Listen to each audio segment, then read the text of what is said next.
Hi everyone, I'm your Dr. Madhumita and you know me as MedicoMadhu. Today we are going to discuss about a very important question. One of you had asked me this in my first video.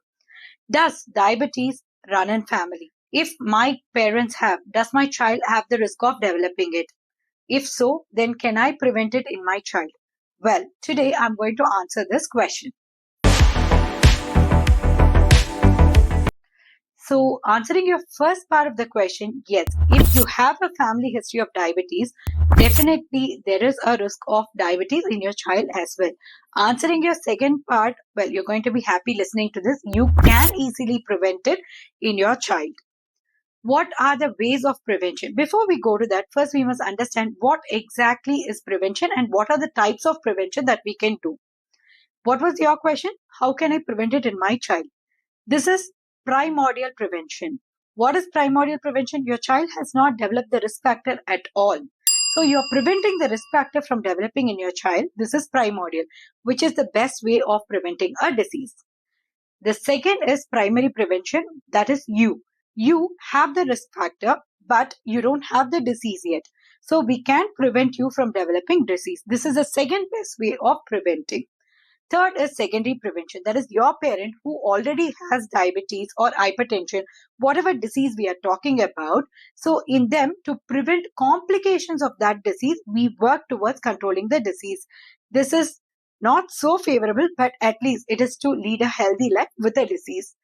Third, tertiary or the last type of prevention is called as the tertiary prevention, where they have already developed the disease and its complications. So here we are trying to prevent the disability that is caused because of it. What are the ways are we going to prevent it in your child? Well, now I'm going to tell you the risk factor and the ways in which we can prevent these risk factors. Number one is obesity. So how are we going to prevent obesity? Well, the most important thing is abdomen obesity. So you will have to focus on diet as well as physical activity. So when we say diet, you have to reduce the sweet tooth of your baby, because here I am talking pertaining to diabetes alone. Because so in diabetes, sugar is a very important factor. Why am I talking about an infant? You have finished feeding the baby and you're starting the complementary feed. From now on, I do not want you to give sugars, because you remember I told primordial prevention is the best way to prevent any disease from occurring. So I am preventing the risk factor. You are not going to give your child sugar. Sugar includes sugar, jaggery, chocolate, honey, anything that is sweet to your baby from 6 months to 2 years of age.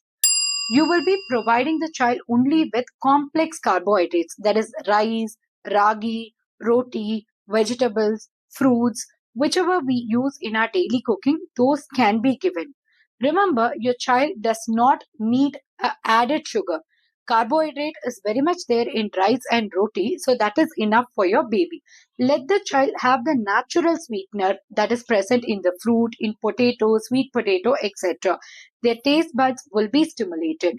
This will keep their brain cells active, and they know even if you're introducing some chocolate, let's say your neighbor came and the child is 3 years old and gives, he or she might taste it but might not have a taste for it. So he will take one bite or she'll take one bite and give it to you.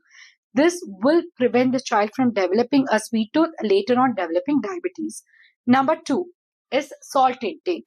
Diabetes, hypertension, these are all interrelated.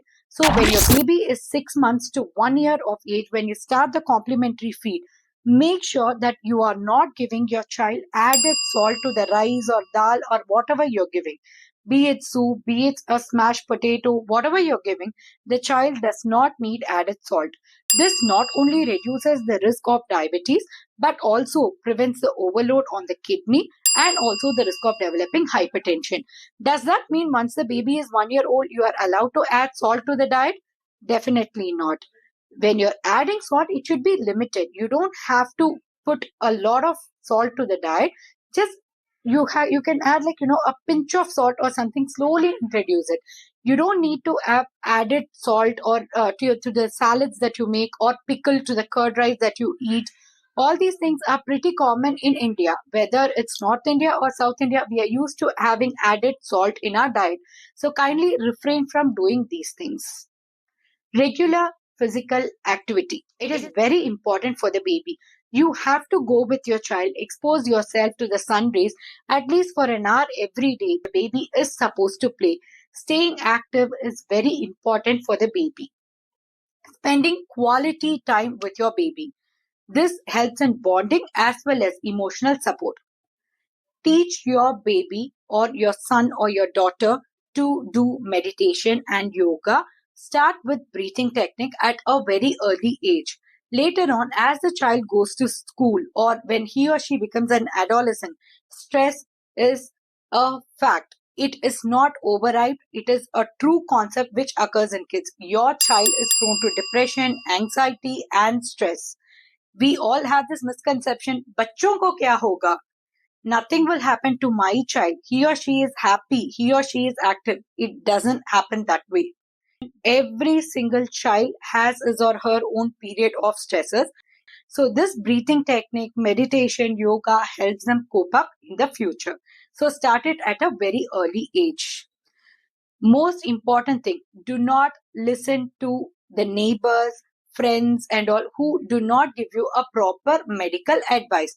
For example, कल्लू करेरा वयसमा give anything बच्चा है वो सब कुछ खा सकता है कुछ नहीं होगा ಮಗು ಅವನು ಅವನಿಗೆ ಏನಾಗುತ್ತೆ ಎಲ್ಲ ಅವನು ತಿನ್ಬೋದು.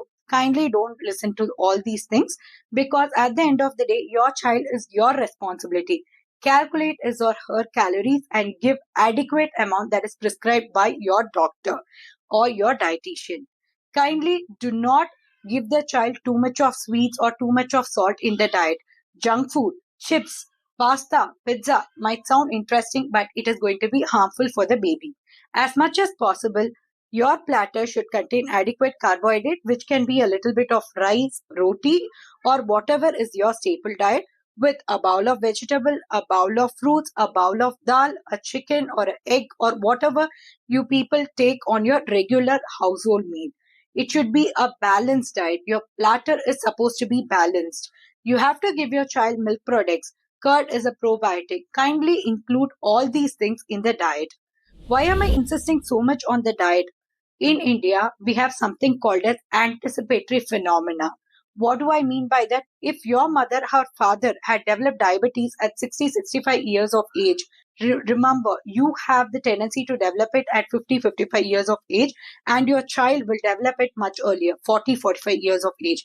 But you can prevent this by doing these simple changes. This will bring about epigenetic modification.